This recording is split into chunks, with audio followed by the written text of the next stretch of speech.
RBI ने phone से payment करने वाले डिजिटल प्लेटफॉर्म्स को जबरदस्त झटका दिया है। इसके तहत अब पेटीएम, फोन पे, गूगल पे, अमेजन पे जैसे प्लेटफॉर्म्स अब एक्सक्लूसिव क्यूआर कोड का उपयोग नहीं कर पाएंगे। ये नियम उन क्यूआर कोड पर लागू होगा जो क्यूआर कोड सिर्फ इन कंपनियों के ही प्लेटफॉर्म्स पर काम करते हैं। आरबीआई ने कहा है कि इसकी जगह पेमेंट एप्स को 31 मार्च 2022 तक एक या एक से ज्यादा इंटर ऑपरेबल क्यूआर कोड में शिफ्ट करना होगा। आरबीआई ने कहा है कि किसी भी पेमेंट लेन देन के लिए किसी भी पीएसओ द्वारा कोई नया मालिकाना क्यूआर कोड लॉन्च नहीं किया जाएगा। आरबीआई के इस ताजा कदम से अब ग्राहक यूपीआई पेमेंट का सपोर्ट करने वाले किसी भी ऐप से किसी भी प्लेटफॉर्म पर पेमेंट कर सकते हैं। आरबीआई के इस आदेश का मतलब ये है कि वो चाहता है कि एक्सेप्टेंस इंफ्रास्ट्रक्चर को देश में बढ़ावा मिले, साथ ही इंटर ऑपरेबिलिटी में सुविधा मिले और सिस्टम को बढ़ाने पर काम किया जाए।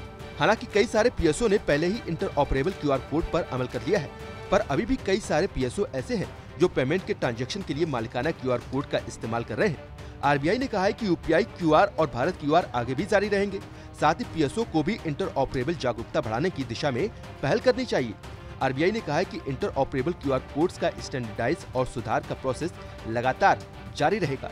रिजर्व बैंक ने इससे पहले एक कमेटी स्थापित की थी जो देश में क्यूआर कोड के वर्तमान सिस्टम की समीक्षा करे और साथ ही इंटर ऑपरेबल क्यूआर कोड्स की दिशा में उठाए जाने वाले कदम के बारे में सुझाव दे। देश में यूपीआई पेमेंट पिछले 2 सालों में तेजी से बढ़ा है। खासकर ये तब से ज्यादा बढ़ा है जब से प्रधानमंत्री नरेंद्र मोदी ने डिजिटल इंडिया मिशन शुरू किया।